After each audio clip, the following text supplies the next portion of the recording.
Ito po talagang wala na po ang magagawa. Palit po talaga tayo. Opo, para hindi masira yung ECU ninyo. Kasi Yung ano? ECU. Yung siyop. Opo, mapupersa po kasi ECU nyo.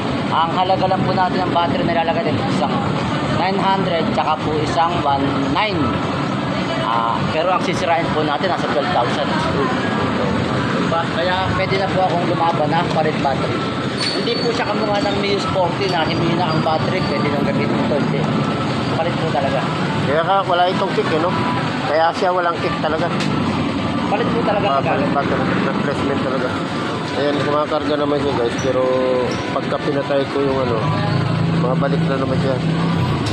Kicking empty siya. Huwag po gagawin yung suggest ng iba na ganito ha. Di ba may battery po yan. May nakaindigate. Nawala. Huwag niyo pong gagawin yun ha. Para lang okay. Wala na po, di ba? Huwag niyo pong gagawin yun. Diba?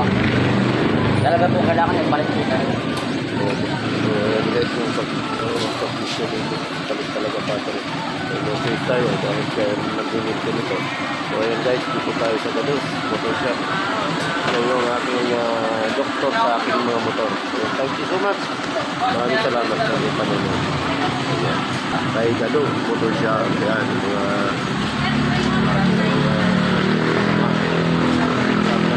So sa mga gusto na magpagawa rin, ito tayo sa Motor Shop. Tapos mga papa-rider.